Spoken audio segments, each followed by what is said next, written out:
നമുക്കിനി ഡിസ്കസ് ചെയ്യാനുള്ളത് third മൊഡ്യൂളാണ്. Third മൊഡ്യൂളിൽ ആദ്യം വരുന്ന topic fire ground operations practical fire fighting എന്ന ടോപ്പിക്കാണ്. അതായത് ആക്ച്വലി ഒരു ഫയർ ഉണ്ടായിക്കഴിഞ്ഞാൽ ഈ ഫയർ ഫൈറ്റേഴ്സ് എന്തൊക്കെ കാര്യങ്ങളാണ് ചെയ്യേണ്ടത് എന്നാണ്. എന്തൊക്കെ കാര്യങ്ങൾ അവർ പ്ലാൻ ചെയ്യും, ഒരു സ്പോട്ടിൽ എത്തിക്കഴിഞ്ഞാൽ അവർ എന്തൊക്കെയാണ് ചെയ്യുക, എങ്ങനെയൊക്കെ റെസ്ക്യൂ ചെയ്യണം, അങ്ങനെയുള്ള കാര്യങ്ങളാണ് ഈ ഒരു സെഷനിൽ നമ്മൾ ഡിസ്കസ് ചെയ്യാൻ പോകുന്നത്. അപ്പോൾ അതിലാദ്യം നമുക്കൊരു ഫയർ ഫൈറ്റർക്ക് വേണ്ട മിനിമം ക്വാളിറ്റീസിനെ കുറിച്ച് ഡിസ്കസ് ചെയ്യാം. എല്ലാവർക്കും ഫയർ ഫൈറ്റേഴ്സ് ആവാൻ പറ്റില്ല, അല്ലെങ്കിൽ എല്ലാവർക്കും ആ ഒരു ഓപ്പറേഷൻ ഒന്നും ചെയ്യാൻ പറ്റില്ല, അല്ലെങ്കിൽ എല്ലാവരെയും നമുക്ക് ആ ഒരു ഇതിലോട്ട് സെലക്ട് ചെയ്യാൻ പറ്റില്ല. കുറച്ച് ക്വാളിറ്റീസ് ഉള്ള ആളുകളെയാണ് നമ്മൾ ഫയർ ഫൈറ്റേഴ്സ് ആയിട്ട് സെലക്ട് ചെയ്യുക. അപ്പോൾ ആൾ ഫിസിക്കലി ഫിറ്റ് ആയിരിക്കണം. എമർജൻസി സിറ്റുവേഷൻ ഹാൻഡിൽ ചെയ്യുന്ന സമയത്ത് ഫിസിക്കലി ഫിറ്റ് ആണെങ്കിൽ മാത്രമേ നമുക്ക് ആക്ടിവിറ്റീസ് പ്രോപ്പറായിട്ട് കോർഡിനേറ്റ് ചെയ്യാൻ പറ്റുള്ളൂ. ഫിസിക്കലി ഫിറ്റ് ആയിരിക്കണം, അതുപോലെ തന്നെ കറേജസ് ആയിരിക്കണം, കാം ആയിരിക്കണം, പിന്നെ എമർജൻസി സിറ്റുവേഷൻ ഹാൻഡിൽ ചെയ്യാൻ പറ്റണം. He must be patient, he must have initiative എന്ന് പറഞ്ഞ കാര്യങ്ങൾ മുൻകൈ എടുത്തിട്ട് ചെയ്യാൻ പറ്റണം. അതുപോലെ തന്നെ he must have keen sense of discipline, പ്രോപ്പറായിട്ടുള്ള ഡിസിപ്ലിൻഡ് ആയിട്ടുള്ള ആളുകൾക്ക് ഈ ഫയർ ഫൈറ്റിംഗ് ചെയ്യാൻ പറ്റുള്ളൂ. അപ്പോൾ ഒരു തവണ 3 മാർക്കിന് ചോദിച്ചിട്ടുണ്ട് ഒരു ഫയർ ഫൈറ്ററിന് വേണ്ട ക്വാളിറ്റീസ് എന്തൊക്കെയാണ്. സിലബസിൽ എടുത്ത് പറഞ്ഞിട്ടില്ലെങ്കിൽ പോലും ചിലപ്പോൾ ചോദിക്കും. അപ്പോൾ ജസ്റ്റ് ഇതൊന്ന് ഓർത്ത് വെക്കുക. കറേജസ് ആയിരിക്കണം, ഫിസിക്കലി ഫിറ്റ് ആയിരിക്കണം, കാം ആയിരിക്കണം, പേഷ്യൻ്റ് ആയിരിക്കണം, ഇനീഷ്യേറ്റീവ് ഉണ്ടായിരിക്കണം, അതുപോലെ തന്നെ കീൻ സെൻസ് ഓഫ് ഡിസിപ്ലിൻ ഉണ്ടാവണം. ഇനി നമ്മളൊരു ഫയർ ഫൈറ്റിംഗ് ആക്ച്വൽ ഓപ്പറേഷൻ അതിനെക്കുറിച്ച് പഠിക്കുകയാണ്. അപ്പോൾ സ്വാഭാവികമായിട്ടും 2 സ്റ്റേജായിട്ടാണ് നമ്മളിത് പഠിക്കുന്നത്. ആദ്യം നമ്മൾ ഫയർ നടക്കുന്ന ആ ഒരു സ്പോട്ടിൽ എത്തുന്നതിന് മുമ്പ് അവർ എന്തൊക്കെ കാര്യങ്ങൾ പ്ലാൻ ചെയ്യണം, എന്തൊക്കെ അവർ ചെയ്യണം എന്നുള്ളതാണ് ബിഫോർ ദ ഫയർ എന്നുള്ള ഹെഡിങ്ങിൻ്റെ അണ്ടറിൽ നമ്മൾ പഠിക്കുന്നത്. ഓക്കെ, അപ്പോൾ അവർ ഫയറിൻ്റെ ആ ഒരു സ്പോട്ടിലോട്ട് എത്തിയിട്ടില്ല, അതിന് മുമ്പ് എന്തൊക്കെ കാര്യങ്ങൾ ചെയ്യണം. അതിൽ ഫസ്റ്റ് വരുന്നത് knowledge of the station ground. ഇപ്പോൾ ഒരു ഫയർ സ്റ്റേഷൻ മാസ്റ്റർക്ക് അല്ലെങ്കിൽ ഫയർ ഫൈറ്റേഴ്സിന് ആ ഫയർ സ്റ്റേഷൻ നിൽക്കുന്ന എല്ലാ ഭാഗത്തും ആ ഒരു ഏരിയനെ കുറിച്ച് കൃത്യമായിട്ടുള്ള ധാരണ ഉണ്ടായിരിക്കണം. അതായത് എവിടെയൊക്കെയാണ് നമുക്ക് വെള്ളം കിട്ടുന്ന സോഴ്സുകൾ, എവിടെയൊക്കെയാണ് ഹൈഡ്രൻ്റ് ഉള്ളത്, അങ്ങനെയുള്ള കാര്യങ്ങളെക്കുറിച്ച് കൃത്യമായിട്ടുള്ള ധാരണ വേണം. എന്നാൽ മാത്രമേ പെട്ടെന്ന് അവർക്ക് അവരുടെ ഓപ്പറേഷൻസ് പ്ലാൻ ചെയ്യാനും എക്സിക്യൂട്ട് ചെയ്യാനും പറ്റുള്ളൂ. അപ്പോൾ അതാണ് ആക്ച്വലി ഈ ഒരു ഹെഡിങ്ങിൽ നമ്മൾ ഉദ്ദേശിക്കുന്നത്. Knowledge of the station ground എന്ന് പറഞ്ഞാൽ a comprehensive knowledge of the station ground is the first requisite for successful fire fighting. അതാണ് സക്സസ്ഫുൾ ഫയർ ഫൈറ്റിംഗ് നമുക്ക് വേണ്ടത്.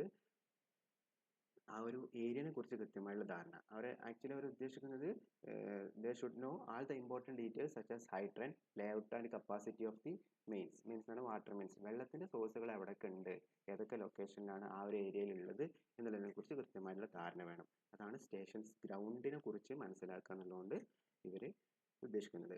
അപ്പോൾ ഫസ്റ്റ് ഹെഡിങ് പഠിക്കുക, knowledge of the stations ground. അതിൻ്റെ അണ്ടറിൽ നിങ്ങൾ എഴുതേണ്ടത് they should have well aware about the fire hydrant and the water mains locations എന്നുള്ള പോയിന്റ് അവിടെ എഴുതി വെക്കുക. അടുത്ത നമ്മൾ പറഞ്ഞ സ്റ്റേഷൻ റൊട്ടീനാണ്.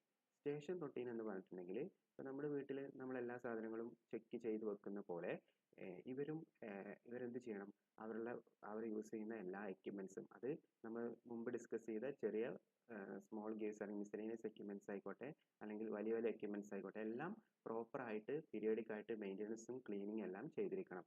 കാരണം പെട്ടെന്നായിരിക്കും നമുക്ക് ഒരു എമർജൻസി കോൾ ഫയർ ഉണ്ടെന്ന് പറഞ്ഞിട്ട് വരുന്നുണ്ടാവുക. ആ സമയത്ത് നമ്മുടെ എക്യുപ്മെൻറ്റ്സ് പ്രോപ്പറായിട്ട് മെയിൻറ്റെയിൻ ചെയ്ത് വെച്ചിട്ടില്ലെങ്കിൽ അപ്പോൾ നമുക്ക് ബുദ്ധിമുട്ടാവും. അപ്പോൾ അവർ സാധാരണ യൂസ് ചെയ്യുന്ന അവരുടെ ആക്സ് ആയിക്കോട്ടെ, അല്ലെങ്കിൽ അവരുടെ സോ ആയിക്കോട്ടെ, അല്ലെങ്കിൽ അവരുടെ ചിസൽ ആയിക്കോട്ടെ, ഇതെല്ലാം പ്രോപ്പറായിട്ട് മെയിൻറ്റെയിൻ ചെയ്ത് അത് വെച്ചിട്ടുണ്ടായിരിക്കണം. ഇൻസ്പെക്ഷനും മെയിൻ്റെനൻസും പ്രോപ്പറായിട്ട് ചെയ്യണം. അപ്പോൾ നിങ്ങൾ ആ ഹെഡിങ്ങിന് അണ്ടറിൽ എഴുതേണ്ടത് periodic maintenance and inspection of the fire fighting equipments and gives എന്നുള്ളതാണ് ആക്ച്വലി സ്റ്റേഷൻ റൊട്ടീൻ എന്നുള്ളതുകൊണ്ട് ഉദ്ദേശിക്കുന്നത് കേട്ടോ. നമ്മൾ രണ്ടെണ്ണം ഡിസ്കസ് ചെയ്തു.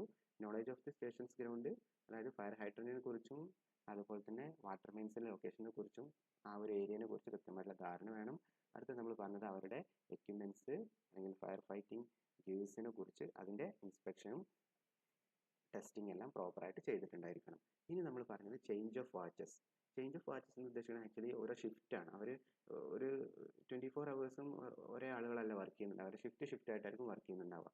അപ്പോൾ ഇപ്പോൾ ഫസ്റ്റ് ഷിഫ്റ്റിൽ നിന്ന് മാറി സെക്കൻഡ് ഷിഫ്റ്റിലോട്ട് പോകുന്ന സമയത്ത് ഈ സെക്കൻഡ് ഷിഫ്റ്റിലുള്ള ആളുകൾക്ക് കൃത്യമായിട്ട് അറിയണം ഇനിയിപ്പോൾ ആരൊക്കെയാണ് നമ്മുടെ കൂടെ ഉണ്ടാവുക, റൈഡേഴ്സ് ആരൊക്കെയാണ് ഉള്ളത്, അല്ലെങ്കിൽ എന്തൊക്കെ എക്യുപ്മെൻറ്റ്സ് നമ്മുടെ കയ്യിലുണ്ട് എന്നുള്ളത്. അത് മനസ്സിലാക്കാൻ വേണ്ടിയിട്ട് അവർ സാധാരണ ഒരു ചാർട്ട് അവിടെ വെച്ചിട്ടുണ്ടാവും, എന്തൊക്കെ എക്യുപ്മെൻറ്റ്സ് ആണ് നമുക്ക് അവൈലബിൾ. അപ്പോൾ ഷിഫ്റ്റ് മാറുമ്പോഴും പ്രശ്നമില്ല, അവർക്ക് ആ ചാർട്ട് നോക്കിയിട്ട് ആരൊക്കെയാണ് നമുക്ക് അവൈലബിൾ ആയിട്ടുള്ളത്, ഈ ഒരു ഷിഫ്റ്റിൽ ആരൊക്കെയാണ് ഉണ്ടാവുക എന്നുള്ളത് കൃത്യമായിട്ട് അറിയാൻ പറ്റും. അപ്പോൾ ആ ചാർട്ട് യൂസ് ചെയ്ത് ചാർട്ടിനകത്ത് അവർക്ക് അവൈലബിൾ ആയിട്ടുള്ള എക്യുപ്മെൻറ്റ്സിൻ്റെയും റൈഡേഴ്സിൻ്റെയും ഡാറ്റ അതിനകത്ത് ഉണ്ടാവും. അതാണ് ചേഞ്ച് ഓഫ് വാച്ചസ് എന്നുള്ളതുകൊണ്ട് ഉദ്ദേശിക്കുന്നത് കേട്ടോ.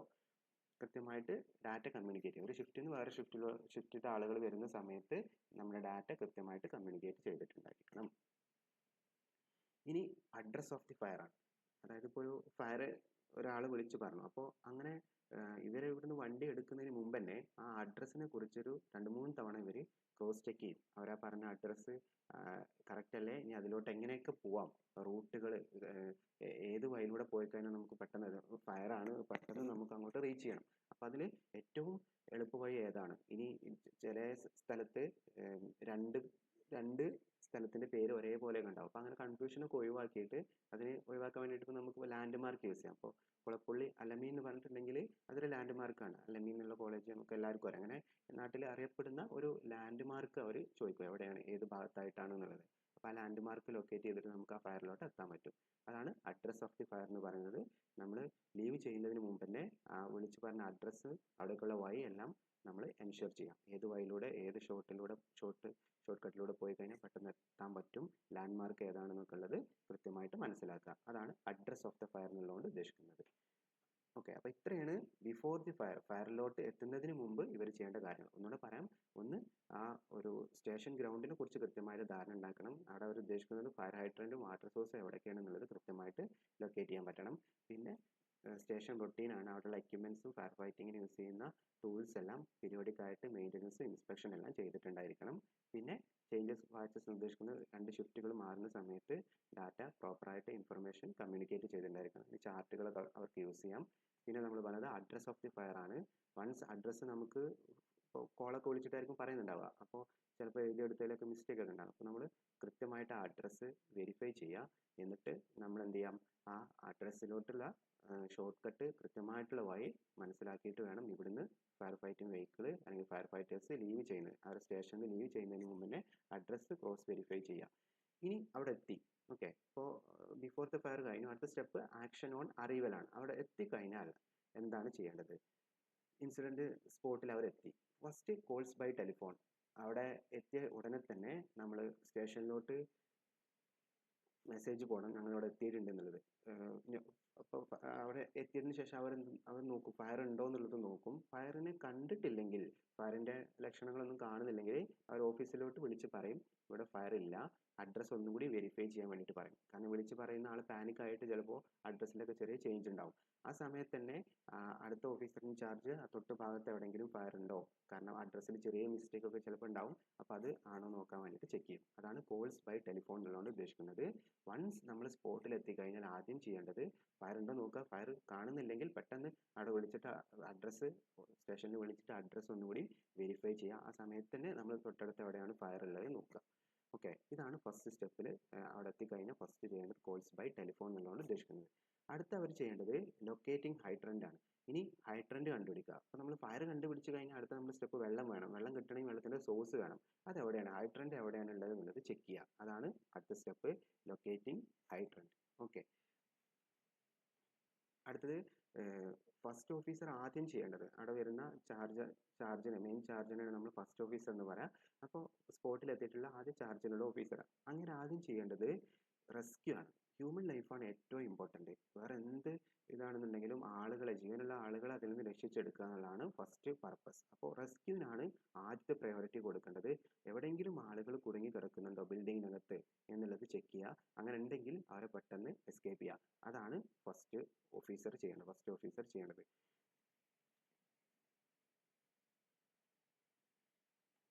അടുത്തത് സ്പ്രിങ്കിൾഡ് ബിൽഡിംഗ്. ഇനി അപ്പോൾ നമ്മൾ ആളുകളെ ഒഴിവാക്കി, ആളുകളെ നമ്മൾ അവിടുന്ന് എസ്കേപ്പ് ചെയ്തു, അല്ലെങ്കിൽ ആളുകളൊന്നും ഇല്ല നമുക്ക് മനസ്സിലായി. അതിനുശേഷം നമ്മൾ ചെയ്യേണ്ടത് സ്പ്രിംഗ്ലേഴ്സ് എവിടെയൊക്കെയാണ് ഉള്ളത് എന്നുള്ളത് ലൊക്കേറ്റ് ചെയ്യാം. സ്പ്രിംഗ്ലേഴ്സ് എന്താണെന്നൊക്കെ ഉള്ളത് നമുക്ക് ഇനി ഡീറ്റെയിൽഡ് ആയിട്ട് ലാസ്റ്റ് മൊഡ്യൂൾ പഠിക്കും. ജസ്റ്റ് കഴിഞ്ഞ മൊഡ്യൂൾ നമ്മൾ ഒരു ഇൻട്രൊഡക്ഷൻ പറയണം. സ്പ്രിംഗ്ലർ എന്ന് പറഞ്ഞിട്ടുണ്ടെങ്കിൽ വെള്ളം ഓട്ടോമാറ്റിക്കായിട്ട് സ്പ്രേ ചെയ്യുന്ന സാധനമാണ്. ഫയർ ഉണ്ടായി കഴിഞ്ഞാൽ അത് ഓട്ടോമാറ്റിക്കലി ബ്രേക്ക് ചെയ്തിട്ട് അതിന് വെള്ളം പുറത്തോട്ട് വരും. അപ്പോൾ ഈ സ്പ്രിംഗ്ലേഴ്സിനെ ലൊക്കേറ്റ് ചെയ്യുക എന്നുള്ളതാണ് നമ്മുടെ അടുത്ത സ്റ്റെപ്പ്.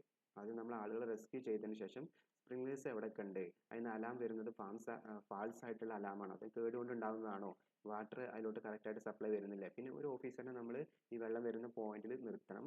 കാരണം ഈ മെയിൻ ചാർജ് പറയുന്ന വരെ ആ വെള്ളം സ്റ്റോപ്പ് ചെയ്യരുതെന്ന് പറയണം. കാരണം വെള്ളം പ്രോപ്പറായിട്ട് വന്നാൽ മാത്രമേ ഇതിൽ നമുക്ക് എന്ത് ചെയ്യാൻ പറ്റുള്ളൂ, ഫയർ പ്രോപ്പറായിട്ട് സ്റ്റോപ്പ് ചെയ്യാൻ പറ്റുള്ളൂ. അപ്പോൾ സ്പ്രിംഗ്ലേഴ്സ് ലൊക്കേറ്റ് ചെയ്യുക എന്നുള്ളതാണ് നമ്മുടെ അടുത്ത സ്റ്റെപ്പ്. ഓക്കെ, അപ്പോൾ ഇത്രയും കാര്യങ്ങളാണ് നമ്മുടെ ആക്ഷൻ ഓൺ അറൈവൽ ചെയ്യേണ്ടത്. ഓക്കെ, ഒന്നുകൂടെ പറയാം. ഫസ്റ്റ് സ്പോട്ടിൽ എത്തിയ ഉടനെ ടെലിഫോണിൽ റിപ്പോർട്ട് ചെയ്യുക, ഞങ്ങൾ ഇവിടെ എത്തിയിട്ടുണ്ട്, അങ്ങനത്തെ കാര്യങ്ങൾ. അതേപോലെ തന്നെ ഫയർ കണ്ടിട്ടില്ലെങ്കിൽ അഡ്രസ്സ് ഒന്നുകൂടി വെരിഫൈ ചെയ്യുക. ആ സമയത്ത് തന്നെ വേറൊരു ഓഫീസർ അവിടെയുള്ള ഫയറിനെ ഒന്നുകൂടി സെർച്ച് ചെയ്യുക. അടുത്ത ലൊക്കേറ്റിംഗ് ഹൈഡ്രൻ്റ് ആണ്. അടുത്ത സ്റ്റെപ്പ് എന്ന് പറഞ്ഞാൽ വെള്ളത്തിൻ്റെ സോഴ്സ് എവിടെയാണുള്ളത്, ഹൈഡ്രൻ്റ് എവിടെയാണുള്ളത് എന്നുള്ളത് ലൊക്കേറ്റ് ചെയ്യുക. പിന്നെ ഫസ്റ്റ് ഓഫീസർ ആദ്യം ചെയ്യേണ്ടത് റെസ്ക്യൂ ഓപ്പറേഷൻ ആണ്. ആരെങ്കിലും ബിൽഡിങ്ങിനകത്ത് ആളുകളുണ്ടെങ്കിൽ അവരെ റെസ്ക്യൂ ചെയ്യുക എന്നുള്ളതാണ് ഫസ്റ്റ് ഓഫീസറുടെ മെയിൻ പർപ്പസ് എന്ന് പറയുന്നത്. അതിനുശേഷം സ്പ്രിംഗിൾഡ് ബിൽഡിംഗ് ആണെന്നുണ്ടെങ്കിൽ അതിനകത്ത് സ്പ്രിംഗ്ലേഴ്സ് എവിടെയൊക്കെ ഉണ്ട് എന്നുള്ളത് ലൊക്കേറ്റ് ചെയ്യുക. അതുപോലെ തന്നെ ട്രഞ്ചേഴ്സ് എന്ന് പറഞ്ഞാൽ പുറത്തിൻ്റെ ബിൽഡിങ്ങിൻ്റെ പുറത്ത് നമ്മൾ വെക്കുന്ന, പുറത്ത് തീ പിടിച്ചു കഴിഞ്ഞാൽ തീ ഉള്ളിലോട്ട് വരാതിരിക്കാൻ വെള്ളം ചീറ്റിപ്പിക്കുന്ന സാധനത്തിനാണ് നമ്മൾ ട്രഞ്ചേഴ്സ് എന്ന് പറയുന്നത്. അതുപോലെ തന്നെ ഡ്രൈ റൈസേഴ്സ് എന്ന് പറഞ്ഞാൽ വെള്ളം സ്റ്റോർ ചെയ്ത് വെക്കുന്ന സ്റ്റാൻഡ് പൈപ്പിൻ്റെ ഹൈ റൈസ് ബിൽഡിങ്ങിൽ കാണുന്ന സാധനമാണ്. ഇതൊക്കെ എവിടെ ഉണ്ട് എന്നുള്ളത് ലൊക്കേറ്റ് ചെയ്യുക എന്നുള്ളതാണ് അടുത്ത സ്റ്റെപ്പ്. ഓക്കെ, ഇതാണ് നിങ്ങൾ പഠിക്കേണ്ട ഫയർ ഫൈറ്റിങ്ങിൻ്റെ സ്റ്റെപ്പ്. ഇനി നമ്മൾ സെർച്ച് ചെയ്യുന്നു, ഫയർ കണ്ടുപിടിച്ച ശേഷം എക്സ്റ്റിങ്ക്യൂഷൻ മീഡിയ ഉപയോഗിച്ച്, വെള്ളമാവാം, CO2 ആവാം, ഫോം ആവാം, ഇത് ഉപയോഗിച്ച് നമ്മൾ ഫയർ സ്റ്റോപ്പ് ചെയ്യാം. ഓക്കെ, ഇനി അവിടെ എങ്ങനെ സെർച്ച് ചെയ്യണം എന്നുള്ള ഒരു ഫിഗർ നിങ്ങൾക്ക് കാണാൻ പറ്റും. അപ്പോൾ എക്സാമിന് സെർച്ചിങ്ങിനെ കുറിച്ച് ചോദിക്കുകയാണെങ്കിൽ ഈ ഒരു ഫിഗർ ഇങ്ങനെ കറക്റ്റായിട്ട് ഈ ഒരു റൂട്ടിലൂടെ, ഒരു റൂമിലോട്ട് കയറി കഴിഞ്ഞാൽ, അല്ലെങ്കിൽ ഒരു ബിൽഡിങ്ങിലോട്ട് കയറി കഴിഞ്ഞാൽ നമ്മൾ എങ്ങനെയാണ് ഫയർ സെർച്ച്, തോന്നിയ പോലെ അങ്ങോട്ടും ഇങ്ങോട്ടും ഓടാൻ പറ്റില്ല. ഈ ഒരു പാത്ത് കീപ്പ് ചെയ്തിട്ട് വേണം സെർച്ച് ചെയ്യാൻ. ഓക്കെ, ഇനി നിങ്ങളുടെ സിലബസിൽ പറഞ്ഞിട്ടുള്ള 2 പോയിന്റുകളാണ് മെത്തേഡ്സ് ഓഫ് എൻട്രി, അതുപോലെ തന്നെ മെത്തേഡ്സ് ഓഫ് റെസ്ക്യൂ. ഒരു ബിൽഡിങ്ങിനകത്തോട്ട് നമ്മൾ എങ്ങനെ എൻട്രി ചെയ്യും. ഇപ്പോൾ ഫയർ ഉണ്ടായി കഴിഞ്ഞാൽ നമുക്ക് പ്രോപ്പറായിട്ട് വാതിൽ തുറന്ന് ഉള്ളിലോട്ടൊന്നും കയറാൻ പറ്റില്ല. ചിലപ്പോൾ കൂട്ടി കിടക്കുന്ന ബിൽഡിംഗ് ആയിരിക്കും, അല്ലെങ്കിൽ അതിൻ്റെ നമുക്ക് എൻ്റർ ചെയ്യാൻ പറ്റിയ ഭാഗമൊക്കെ നശിച്ചിട്ടുണ്ടാവും. അങ്ങനെയുള്ള കുറേ ബുദ്ധിമുട്ടുകൾ ഉണ്ടാവും. അപ്പോൾ നമ്മൾ എങ്ങനെയാണ് ഒരു ബിൽഡിങ്ങിലോട്ട് കയറുക, മെത്തേഡ്സ് ഓഫ് എൻട്രി. അപ്പോൾ നമുക്ക് 2 ഹെഡിങ്, ഇത് ഇങ്ങനെ തന്നെ ചിലപ്പോൾ ചോദിക്കും കേട്ടോ. മെത്തേഡ്സ് ഓഫ് എൻട്രി ഡിസ്കസ് ചെയ്യാൻ വേണ്ടിയിട്ട് ചോദിക്കും. അപ്പോൾ നിങ്ങൾ കുറച്ച് ഡീറ്റെയിൽഡ് ആയിട്ട് മാർക്കിനനുസരിച്ച് എഴുതണം. അതിൻ്റെ പോയിന്റുകളാണ് പറയാൻ പോകുന്നത്. ഇത് മുഴുവൻ നമുക്ക് പഠിച്ചെടുക്കാൻ നിങ്ങൾക്ക് പറ്റുമെന്നറിയില്ല. മാക്സിമം പഠിച്ചെടുക്കുക, പറ്റുന്ന പോയിന്റുകൾ മാക്സിമം പഠിച്ചെടുക്കുക. സ്പെസിഫിക് ആയിട്ട് ഓരോന്നും ചോദിക്കാൻ ചാൻസ് ഇല്ല. പക്ഷേ മെയിൻ ഹെഡിങ് ആയിട്ട് മെത്തേഡ്സ് ഓഫ് എൻട്രി എന്നുള്ള രൂപത്തിലായിരിക്കും ക്വസ്റ്റ്യൻ ഉണ്ടാവുക. അപ്പോൾ ഫോഴ്സിബിൾ എൻട്രി ഉണ്ട്, ഡോർസിലൂടെയും വിൻഡോസിലൂടെയും നമുക്ക് എൻട്രി ചെയ്യാം. പിന്നെ കട്ടിങ് അവേ എന്ന് പറഞ്ഞിട്ടുണ്ടെങ്കിൽ മുറിച്ച് മാറ്റുക. വുഡ് വർക്ക് ആവാം, പ്ലാസ്റ്റർ ആവാം, ബ്രിക്ക് വർക്ക് ആവാം, റൂഫ് കവറിങ് ആവാം. ഇത് കട്ട് ചെയ്തിട്ട് നമുക്ക് എൻട്രി ചെയ്യാം. അപ്പോൾ 2 മെയിൻ ഹെഡിങ് പഠിക്കുക, forcible entry, cutting away. Forcible എൻട്രിക്കകത്ത് വരുന്നത് ഡോർസ്, ഫോഴ്സിബിൾ എൻട്രി, വിൻഡോസിലൂടെ ഫോഴ്സിബിൾ എൻട്രി. കട്ടിങ് അവേ എന്ന് പറഞ്ഞാൽ വുഡ് വർക്കുകൾ cutting away, plaster, brick work, roof covering, ഇതൊക്കെ കട്ടിങ് അവേ ചെയ്ത് നമുക്ക് എൻട്രി ചെയ്യാം. ഇനി അതിൽ ഓരോന്നും ഡീറ്റെയിൽഡ് ആയിട്ട് നമ്മൾ പറയണം കേട്ടോ. ഫസ്റ്റ് വരുന്ന ഡോർസ് ആണ്. പല ടൈപ്പ് ഡോറുകൾ നമ്മുടെ വീടുകളിലും അതേപോലെ തന്നെ ബിൽഡിങ്സിനകത്തും നമുക്ക് കാണാൻ പറ്റും. അതിൽ വരുന്ന പ്രധാനപ്പെട്ട ഡോറുകളാണ് ഹിഞ്ച് ഡോറ്, അതുപോലെ തന്നെ swing door, revolving door, sliding door, folding door. ഇതൊന്നും അറിയാത്തവരുണ്ടെങ്കിൽ ജസ്റ്റ് ഗൂഗിൾ ചെയ്ത് നോക്കിക്കഴിഞ്ഞാൽ അതിൻ്റെ പിക്ക് നിങ്ങൾക്ക് കാണാൻ പറ്റും. അപ്പോൾ നിങ്ങൾക്ക് ആ ഡോറിൻ്റെ ഒരു ഷേപ്പും അതിലെന്തൊക്കെയാണ് ഉള്ളത്, അതിലോട്ട് എങ്ങനെ കയറാമെന്നുള്ളത് ഒരു ധാരണ കിട്ടും. പിന്നീട് ഇത് വായിച്ച് നോക്കുക, ഞാൻ ഈ പറയുന്ന ക്ലാസ് കേൾക്കുക, അപ്പോൾ നിങ്ങൾക്ക് ഒന്നുകൂടി കൃത്യമായിട്ടുള്ള ധാരണ കിട്ടും കേട്ടോ. Folding doors, cantilever doors, roller shutter. Okay, ഇങ്ങനെയൊക്കെയാണ് സാധാരണ ഡോറുകൾ ഉണ്ടാവും. ഹിഞ്ചഡ് ഡോർ ഉണ്ട്, സ്വിംഗ് ഉണ്ട്, റിവോൾവിംഗ് ഉണ്ട്, സ്ലൈഡിംഗ് ഉണ്ട്, ഫോൾഡിംഗ് ഉണ്ട്, ക്യാൻഡിലിവർ ഉണ്ട്, റോളർ ഷട്ടർ ഉണ്ട്. ഇതിൽ എല്ലാ ഡോറിലോട്ടും നമുക്ക് ഒരേപോലെ എൻട്രി പോസിബിൾ അല്ല. പല ഡോറിലോട്ടും പല രൂപത്തിൽ നമ്മൾ എൻട്രി ചെയ്യേണ്ടി വരും. അതെങ്ങനെയൊക്കെയാണെന്നാണ് പറയാൻ പോകുന്നത്. ഇപ്പോൾ ലെഡ്ജഡ് ടൈപ്പ് ഡോർ ആണെന്നുണ്ടെങ്കിൽ, ലെഡ്ജഡ് ടൈപ്പ് ഡോർ എന്ന് പറഞ്ഞിട്ടുണ്ടെങ്കിൽ ചെറിയ മരപ്പാളികൾ യൂസ് ചെയ്തിട്ട് സിമ്പിളായിട്ട് ലൈറ്റ് ആയിട്ട് ഉണ്ടായിരിക്കുന്ന ഡോറുകളാണ്. അത് നമുക്ക് ഫിഗറിൽ കാണാൻ പറ്റും. ജസ്റ്റ് ഒരു കിക്ക് കൊടുത്താൽ തന്നെ നമുക്കത് തുറക്കാൻ പറ്റും. വെരി ലൈറ്റ് ഫിറ്റിംഗ് ആയിരിക്കും. അപ്പോൾ അതിൽ നമുക്ക് പുഷ് ഫ്രം, ഒന്നെങ്കിൽ ഷോൾഡർ കൊണ്ട് പുഷ് ചെയ്യുക, അല്ലെങ്കിൽ kick from fire boat use ചെയ്തിട്ട് കിക്ക് ചെയ്യുക. അതാണ് ലെഡ്ജഡ് ടൈപ്പ് ഡോറിൻ്റെ ഓപ്പൺ ചെയ്യാനുള്ള മെത്തേഡ്. ഇനി പാനൽ ഡോറുകളുണ്ട്. പാനൽ ഡോറുകൾ നമ്മൾ സാധാരണ ഓപ്പൺ ചെയ്യുന്നത് അതിനകത്ത് ഗ്ലാസ് പാനൽ ഉണ്ടാവും, വുഡ് ഉണ്ടാവും, അതിൻ്റെ കൂടെ ഗ്ലാസ് പാനൽ ഉണ്ടാവും. ഈ ഗ്ലാസ് പാനൽ ബ്രേക്ക് ചെയ്തിട്ട് നമുക്ക് എന്ത് ചെയ്യാൻ പറ്റും, ആ ഡോറ് തുറക്കാൻ പറ്റും. ഓക്കെ, അപ്പോൾ പാനൽ ഡോഴ്സിനകത്ത് ഗ്ലാസ് പാനൽ നമുക്ക് ബ്രേക്ക് ചെയ്തിട്ട് അത് തുറക്കാം. ഫ്ലഷ് ടൈപ്പ് ഡോറ് അത് ഹോളോ ആവാം സോളിഡ് ആവാം. സോളിഡ് ആണെങ്കിൽ നമുക്ക് കുറച്ച് ബുദ്ധിമുട്ടാണ് തുറക്കാൻ, ഹോളോ ആണെങ്കിൽ നമുക്കത് കുറച്ചും കൂടി എളുപ്പത്തിൽ തുറക്കാൻ പറ്റും. ഇനി നമ്മളത് പറയുന്നത് സ്റ്റീൽ കവേർഡ് ഡോറാണ്. സ്റ്റീൽ കവേർഡ് ഡോർ എന്ന് പറഞ്ഞാൽ സ്റ്റീലിൻ്റെ ഡോറ് നിങ്ങൾ കണ്ടിട്ടുണ്ടാവും. അത് നമുക്ക് ആ ഒരു സമയത്ത് ബ്രേക്ക് ചെയ്യാം, നമ്മളെ ഹ്യൂമൻ പവർ ഉപയോഗിച്ച് ബ്രേക്ക് ചെയ്യുക എന്ന് പറഞ്ഞാൽ ആൾമോസ്റ്റ് ഇമ്പോസിബിൾ ആണ്. ഓക്കെ, അപ്പോൾ അത് ശ്രദ്ധിക്കണം, സ്റ്റീൽ കവേർഡ് ആയിട്ടുള്ള ഡോറാണോ എന്നുള്ളത്. ചിലത് വുഡൻ ഡോറിനകത്ത് സ്റ്റീലിൻ്റെ ഫ്രെയിം കൊടുത്തിട്ടുണ്ടാവും. ഓക്കെ, അപ്പോൾ അല്ലെങ്കിൽ സ്റ്റീലിൻ്റെ ലൈൻ കൊടുത്തിട്ടുണ്ടാവും. അപ്പോൾ ആ കേസിൽ നമ്മൾ ആ വുഡൻ ഫ്രെയിം പൊളിക്കാൻ പറ്റുമെന്നാണ് നോക്കേണ്ടത്. പിന്നെ പറയുന്നത് സ്വിംഗ് ഡോഴ്സ് ആണ്. സ്വിംഗ് ഡോഴ്സ് നമ്മൾ ബ്രേക്ക് ചെയ്യുന്നത് സീലിംഗ് ഹുക്സ് ഒക്കെ യൂസ് ചെയ്തിട്ടാണ്. അതിനകത്ത് ഗ്ലാസ് ഉണ്ടാവും, അത് ബ്രേക്ക് ചെയ്ത് നമുക്ക് അതിലോട്ട് കയറാം. പിന്നെ റിവോൾവിംഗ് ഡോഴ്സിനകത്ത് 4 അല്ലെങ്കിൽ 2 സ്വിങ്സോ ഉപയോഗിച്ച് അതൊരു റിവോൾവിംഗ് ടൈപ്പ് ആയിരിക്കും അത് ഉണ്ടാവുക. അത് നമ്മൾ ഗ്ലാസ് പാനൽ ബ്രേക്ക് ചെയ്തിട്ടാണ് അതിനകത്തോട്ട് കയറുക. പിന്നെ സ്ലൈഡിംഗ് ഡോഴ്സ് ഉണ്ട്. സ്ലൈഡിംഗ് ഡോഴ്സിനകത്തും ഗ്ലാസിൻ്റെ പാനൽ നമുക്ക് കാണാൻ പറ്റും, അത് ബ്രേക്ക് ചെയ്ത് ക്രൗബാർ എന്ന് പറഞ്ഞിട്ടുണ്ടെങ്കിൽ കമ്പിപ്പാരാന്ന് കേട്ടിട്ടുണ്ടാവും അല്ലേ, ആ കമ്പിപ്പാര യൂസ് ചെയ്തിട്ട് നമുക്കത് പൊക്കാം. അതിൻ്റെ ഒരു ഫിഗർ ഇവിടെ കൊടുത്തിട്ടുണ്ട്.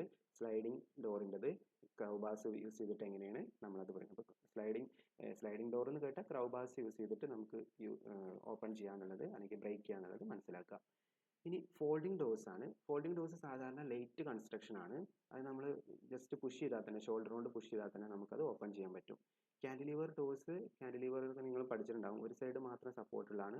അപ്പോൾ അത് നമുക്ക് പിവട്ട് ചെയ്ത് ബാലൻസ് ചെയ്തിട്ട് എന്ത് ചെയ്യാൻ പറ്റും, തുറക്കാൻ പറ്റും. പിന്നെ ഇനി ഷട്ടറാണ്. ഷട്ടർ നമുക്ക് സാധാരണ ഷട്ടർ പൊളിക്കുക എന്നുള്ളത് പോസിബിൾ അല്ല. അപ്പോൾ നമ്മൾ എന്ത് ചെയ്യും, ഷട്ടറിൻ്റെ പാഡ്ലോക്ക് ഉണ്ടാവും, അത് ബ്രേക്ക് ചെയ്തിട്ടാണ് ഉള്ളിലോട്ട് കിടക്കുക. അപ്പോൾ ഇത്രയാണ് ഡോഴ്സിനെ കുറിച്ച് പഠിക്കാനുള്ളത്. നിങ്ങൾക്ക് പറ്റുന്ന അത്രയും ഡോറുകൾ, ഒരു 4-5 ടൈപ്പ് ഡോറുകൾ അതെങ്ങനെ തുറക്കുക എന്നുള്ളത് പഠിച്ചു വെക്കുക. സ്പെസിഫിക് ആയിട്ട് ഈ ടൈപ്പ് ഡോർ എങ്ങനെ തുറക്കുന്നു എന്ന് ചോദിക്കില്ല, ഡോർ എങ്ങനെയാണ് ബ്രേക്ക് ചെയ്യുക അല്ലെങ്കിൽ ഡോർ തുറന്ന് എങ്ങനെയാണ് നമ്മൾ എൻട്രി ചെയ്യാമെന്ന് മാത്രമേ ചോദിക്കുള്ളൂ. പാനൽ ഡോറ് എങ്ങനെ തുറക്കുന്നു, ഫ്ലഷ് ടൈപ്പ്, അതുപോലെ തന്നെ swing door, revolving door, sliding door, ഓരോന്നും എങ്ങനെ തുറക്കുക എന്നത് മനസ്സിലാക്കുക.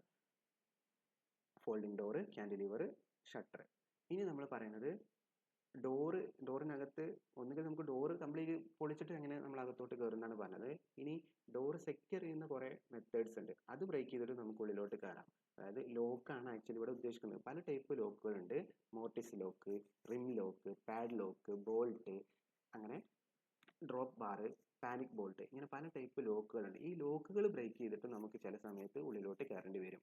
അപ്പോൾ അതിൽ ഓരോന്നിൻ്റെയും ഫിഗേഴ്സ് ഇതിൽ കൊടുത്തിട്ടുണ്ട്. മോർട്ടിസ് ലോക്ക് എന്താണ്, സ്വിംഗ് ലോക്ക് എന്താണ്, അല്ലെങ്കിൽ സ്വിംഗ് ബാർ എന്താണെന്നൊക്കെ ഉള്ളത് കൊടുത്തിട്ടുണ്ട്, അത് നിങ്ങൾ നോക്കുക. മോർട്ടിസ് ലോക്ക് നമ്മൾ സാധാരണ ബ്രേക്ക് ചെയ്യുന്നത്, mortise lock may be prised out the lock plate by using large axe use ചെയ്തിട്ടാണ് നമ്മൾ സാധാരണ മോർട്ടിസ് ലോക്ക് ബ്രേക്ക് ചെയ്യുക. In case of ring lock plate is prised, അതിനകത്തൊരു സ്ക്രൂ ഉണ്ട്. അപ്പോൾ സ്ക്രൂ അൺസ്ക്രൂ ചെയ്തെടുത്ത് കഴിഞ്ഞാൽ നമുക്ക് ആ ലോക്ക് തുറക്കാൻ പറ്റുമെന്നാണ് പറയുന്നത് റിംഗ് ലോക്കിനകത്ത്. പിന്നെ നമ്മൾ കോമൺ ആയിട്ട് കാണുന്നതാണ് പാഡ് ലോക്ക്. അത് തുറക്കാൻ പല മെത്തേഡ് ഉണ്ട്. കഴിഞ്ഞ മൊഡ്യൂളിൽ നമ്മൾ പഠിച്ച പാഡ് ലോക്ക് റിമൂവർ യൂസ് ചെയ്യുക, അല്ലെങ്കിൽ കട്ടറോ ഹാക്സോ ഉപയോഗിച്ചൊക്കെ നമുക്കിത് കട്ട് ചെയ്തെടുക്കാൻ പറ്റും പാഡ് ലോക്ക്. പിന്നെ അതിൻ്റെ ഓരോ മെത്തേഡ്സ് ഇതിൽ ഫിഗേഴ്സ് ആയിട്ട് കൊടുത്തിട്ടുണ്ട്, പാഡ് ലോക്ക് എങ്ങനെയൊക്കെ തുറക്കാന്നുള്ളത്. ഇനി ബോൾട്ട് ആണെന്നുണ്ടെങ്കിൽ ഷാർപ്പ് ബ്ലോ യൂസ് ചെയ്തിട്ടാണ് നമ്മൾ സാധാരണ തുറക്കാറ്. പിന്നെ drop bars, springing the door sufficiently to get an axe blade between to dislodge the bars. അത് ജസ്റ്റ് ലിഫ്റ്റ് ചെയ്തിട്ട് നമുക്കൊരു ആക്സ് ബ്ലേഡ് അതിൻ്റെ ഉള്ളിലോട്ട് വെക്കാൻ പറ്റുന്ന രൂപത്തിൽ ജസ്റ്റ് പൊക്കിയിട്ടാണ് സാധാരണ സ്വിംഗ് അല്ലെങ്കിൽ ഡ്രോപ്പ് ബാസ് റിമൂവ് ചെയ്യുന്നു എന്നുള്ളത് ഓർത്ത് വെക്കുക. ഓരോ ടൈപ്പ് ലോക്കുകളും കാണിച്ചിട്ടുണ്ട് ഫിഗർ. ഇനി നമുക്ക് വിൻഡോസിന്, അപ്പോൾ ഇത്രയാണ് ലോക്കിനെ കുറിച്ച് പഠിക്കാനുള്ളത്. എല്ലാ ലോക്കും ഒന്നും പഠിക്കാൻ ചിലപ്പോൾ നിങ്ങൾക്ക് പറ്റിക്കോണമെന്നില്ല, പറ്റുന്ന എളുപ്പത്തിൽ പഠിച്ചെടുക്കാൻ പറ്റുന്ന 2-3 ലോക്ക് എങ്ങനെ ബ്രേക്ക് ചെയ്യുന്നു എന്ന് പഠിക്കുക, അത്രേ ആവശ്യമുള്ളൂ. ഇനി നമ്മൾ പറയുന്നത് വിൻഡോസ് ആണ്. അപ്പോൾ നമ്മൾ ഡോർ എന്നുള്ള സെക്ഷൻ കഴിഞ്ഞു. അപ്പോൾ first possible entry by doors and windows എന്നായിരുന്നു. അപ്പോൾ ഡോർസിനെ കുറിച്ചും അത് ലോക്കും നമ്മൾ ഡിസ്കസ് ചെയ്തു. ഇനി നമുക്ക് വിൻഡോസ് ആണ് പറയാനുള്ളത്. വിൻഡോസ് എന്ന് പറയുമ്പോൾ പല ടൈപ്പ് വിൻഡോസ് നമുക്കാവും. നിങ്ങൾ തന്നെ പല വീടുകളിലും പല ടൈപ്പ് വിൻഡോ ആയിരിക്കും ഉണ്ടാവുക. ഈ ഓരോ വിൻഡോയും ഓരോ രൂപത്തിൽ വേണം നമ്മൾ ബ്രേക്ക് ചെയ്യാൻ വേണ്ടിയിട്ട് അല്ലെങ്കിൽ തുറക്കാൻ വേണ്ടിയിട്ട്. എങ്ങനെയൊക്കെ നമുക്ക് ആ വിൻഡോസ് തുറക്കാം എന്നുള്ളതാണ് ഇനി പഠിക്കാൻ പോകുന്നത്. സാധാരണ നമ്മൾ വിൻഡോ തുറക്കാൻ വേണ്ടിയിട്ട് ഒന്നുകിൽ നമുക്ക് ലാഡർ യൂസ് ചെയ്യാം. ലാഡർ ഉപയോഗിച്ച് നമ്മുടെ ഫിഗർ നിങ്ങൾക്ക് കാണാം, ജസ്റ്റ് ലാഡർ ഉപയോഗിച്ച് അത് പൊളിക്കാം. അല്ലാതെ ആ ഡോറ് വിൻഡോ കംപ്ലൈൻ്റ് ഒന്നും ഇല്ലാതെ തുറക്കാനെന്നല്ല ആ സമയത്ത് നമ്മൾ നോക്കുക. ഫയർ സ്റ്റോപ്പ് ചെയ്യാന്നുള്ളതാണ് നമ്മുടെ അൾട്ടിമേറ്റ് പർപ്പസ്. അപ്പോൾ നമ്മൾ ലാഡർ ഉപയോഗിച്ച് അത് പൊളിച്ച് ആ വിൻഡോ പൊളിച്ച് ഉള്ളിലോട്ട് കയറാൻ നോക്കും.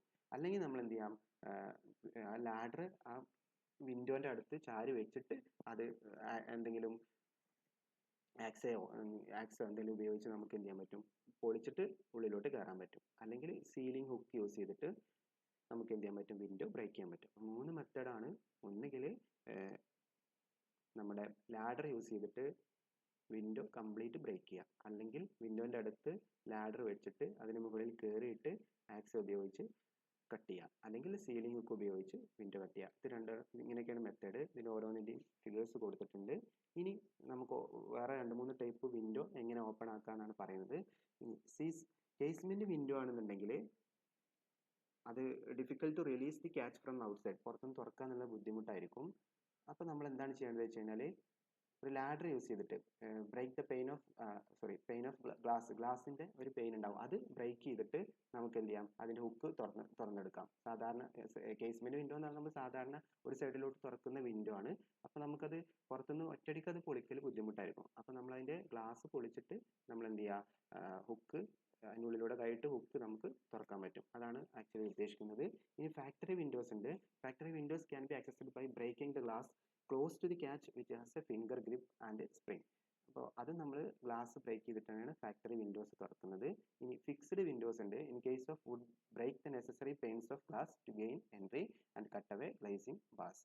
പിന്നെ ഫ്രഞ്ച് വിൻഡോസ് ഉണ്ട്. ഫ്രഞ്ച് വിൻഡോസ് നമ്മൾ സാധാരണ പാനൽ ഡോർ തുറക്കുന്ന പോലെ നമുക്ക് ഫ്രഞ്ച് വിൻഡോസ് തുറക്കാൻ പറ്റും. അപ്പോൾ ഈ പേരുകൾ ജസ്റ്റ് ഓർത്ത് വെക്കുക. ബേസിക്കലി അധിക വിൻഡോസ് നമ്മൾ തുറക്കുന്നത് അതിനകത്ത് ഗ്ലാസിൻ്റെ ഇത് ബ്രേക്ക് ചെയ്തിട്ട് തന്നെയാണ്.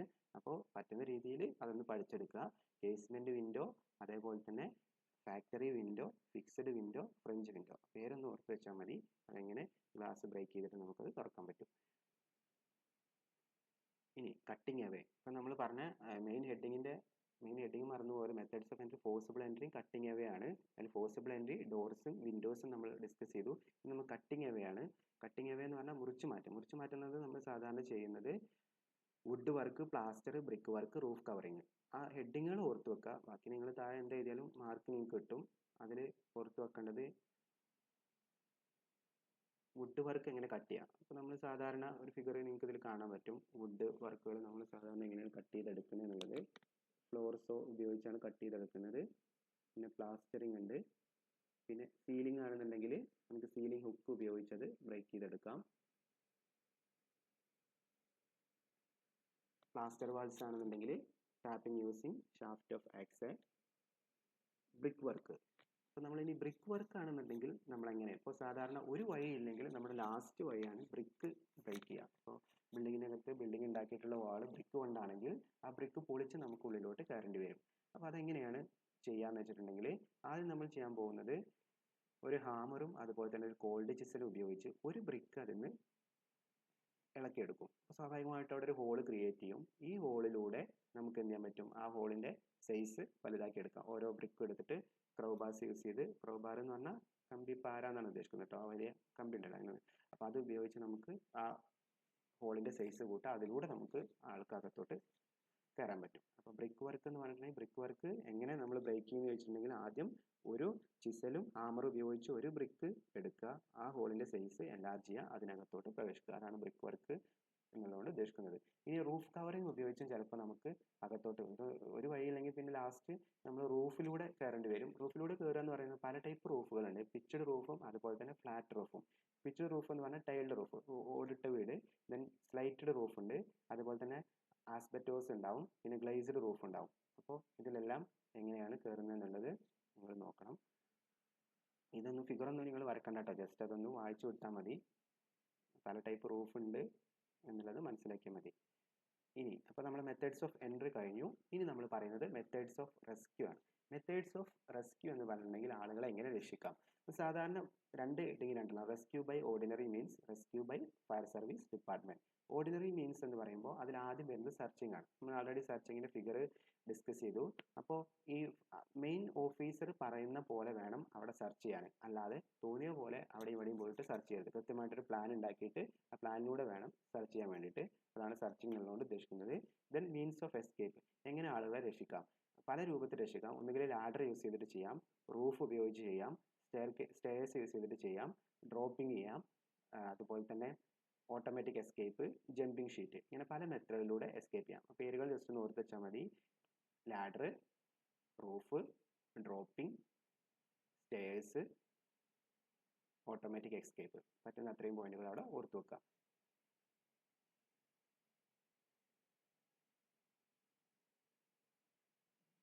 പിന്നെ ലാഡർ എന്ന് പറഞ്ഞാൽ extension ladder, hook ladder, turn table ladder, scaling ladder, പിന്നെ പല ടൈപ്പ് ലാഡർ ഉണ്ട്. ഈ ലാഡേഴ്സ് എല്ലാം നമുക്ക് ഈ ആളുകളെ എസ്കേപ്പ് ചെയ്യാൻ വേണ്ടിയിട്ടല്ല. നമുക്ക് ആ ആളുകളുടെ അടുത്ത് താഴോട്ട് ഇടാനൊന്നും പറ്റില്ല. അവരെ പ്രോപ്പറായിട്ട് നമ്മൾ താഴോട്ട് എത്തിക്കണം. അപ്പോൾ അതിനെ ഓരോ ലാഡർ എങ്ങനെയൊക്കെയാണ് യൂസ് ചെയ്യുക എന്നുള്ളത് പറയുന്നത്. പിന്നെ ഇത് ഉദ്ദേശിക്കുന്നത് കൃത്രിമ ശ്വാസം കൊടുക്കുന്ന മെത്തേഡുകളാണ്. Self rescue by line use ചെയ്തിട്ട് നമുക്ക് സെൽഫ് റെസ്ക്യൂ ചെയ്യാം. ദെൻ സ്പെഷ്യൽ റെസ്ക്യൂ, ലിഫ്റ്റും അതുപോലെ തന്നെ ഇത് വി എന്നല്ല W ആണ്, rescue from sewer. Lift rescue എന്ന് പറഞ്ഞിട്ടുണ്ടെങ്കിൽ ഇപ്പോൾ ലിഫ്റ്റ് കംപ്ലൈൻ്റ് ആയി, അല്ലെങ്കിൽ ആളുകൾക്ക് സ്വാഭാവികമായിട്ട് ലിഫ്റ്റ് കത്തിപ്പോയി. അപ്പോൾ നമ്മൾ ആളുകളെ ലിഫ്റ്റ് ചെയ്തിട്ട് എങ്ങനെ താഴോട്ട് എത്തിക്കാം എന്നുള്ളതാണ് lift rescue. Then rescue from severe, അതായത് ഈ അഴുക്കുചാലൊക്കെ കുടുങ്ങി കഴിഞ്ഞാൽ എങ്ങനെ ഒഴിവാക്കാം, അതും സ്പെഷ്യൽ റെസ്ക്യൂവിൻ്റെ അണ്ടറിൽ വരുന്നതാണ്. അപ്പോൾ ഇത്രയാണ് ആക്ച്വലി ഇതിനകത്ത് നിങ്ങൾ പഠിക്കേണ്ടത്.